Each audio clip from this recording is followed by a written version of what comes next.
Little Chapter 6 A Fair Breeze. One morning when the wind was from the west, Stuart put on his sailor suit and his sailor hat, took his spyglass down from the shelf, and set out for a walk, full of the joy of life and the fear of dogs. With a rolling gait he sauntered along toward Fifth Avenue, keeping a sharp lookout. Whenever he spied a dog through his glass, Stuart would hurry to the nearest doorman, climb his trouser leg, and hide in the tails of his uniform.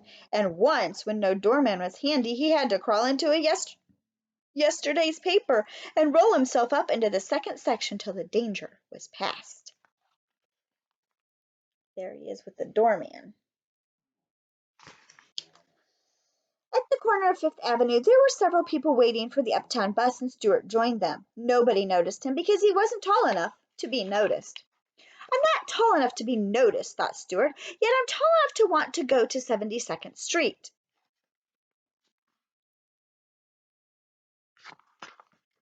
When the bus came into view, all the men waved their canes and briefcases at the driver, and Stuart waved his spyglass. Then, knowing that the step of the bus would be too high for him, Stuart seized hold of the cuff of a gentleman's pants and was swung aboard without any trouble or inconvenience whatsoever. Stuart never paid any fare on buses because he wasn't big enough to carry an ordinary dime. The only time he had ever attempted to carry a dime, he had rolled the coin along like a hoop while he raced along beside it, but it had gotten away from him on a hill and had been snatched up by an old woman with no teeth. After that experience, Stuart contented himself with the tiny coins which his father made for him out of tin foil. They were handsome little things, although rather hard to see without putting on your spectacles. When the conductor came around to collect the fare, Stuart fished in his purse, pulled out a coin no bigger than an eye of a grasshopper. "What's that you're offering me?" the conductor asked. "It's one of my dimes," said Stuart. "Is it now?" said the conductor. "Well, I'll have a fine time explaining that to the bus company. Why, you're no bigger than a dime yourself." "Yes, I am," replied Stuart angrily. "I'm more than twice as big as a dime. A dime only comes up to here on me," and Stuart pointed to his hip. "Furthermore," he added, "I didn't come on this bus to be insulted." "I beg pardon," said the conductor. "You'll have to forgive me, for I had no idea that in all the world there was such a small sailor."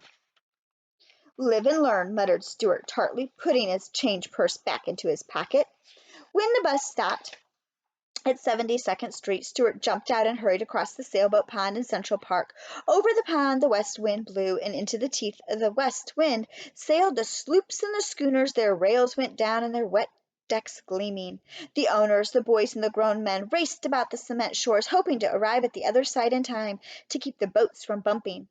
Some of the toy boats were not as small as you might think, for when you got close to them you found their mainmast was taller than a man's head, and they were beautifully made, with everything ship-shape and ready for sea. To Stuart they seemed enormous, and he hoped he would be able to get aboard one of them and sail away to the far corners of the pond. He was an adventurous little fellow, and loved the feel of the breeze in his face, and the cry of the seagulls overhead, and the heave of the great swell under him. There are the boats in the pond, and there Stuart is looking at them. As he sat cross-legged on the wall that surrounds the pond, gazing out into the ships through his spyglass, Stuart noticed one boat that seemed to him finer and prouder than any other. Her name was Wasp. She was a big black schooner flying the American flag. She had a clipper bow, and on her foredeck was mounted a 3-inch cannon. "She's the ship for me," thought Stuart, and the next time she sailed in, he ran over to where she was being turned around. "Excuse me, sir," said Stuart to the man who was turning her, "but are you the owner of the schooner Wasp?" "I am," replied the man, surprised to be addressed by a mouse in a sailor suit. "I'm looking for a berth in a good ship," continued Stuart, "and I thought perhaps you might sign me on. I'm strong and I'm quick." "I do my work," said Stuart crisply. The man looked sharply at him. He couldn't help admiring the trim appearance and bold manner of this diminutive, sea-fearing character. "Well," he said at length, pointing the prow of the Wasp out toward the center of the pond, "I'll tell you what I'll do with you. You see that big racing sloop out there?" "I do," said Stuart. "That's the Lillian B. Womrath," said the man, "and I hate her with all my might." "Then so do I," cried Stuart loyally. I hate her because she's always bumping into my boat, continued the man, and because her owner is a lazy boy who doesn't understand sailing and who hardly knows a squall from a squid, or a jib from a jibe, cried Stuart, or a luff from a leech, bellowed the man, or a deck from a dock, screamed Stuart, or the mast from a mist, yelled the men. But hold on now, no more of this. I'll tell you what we'll do.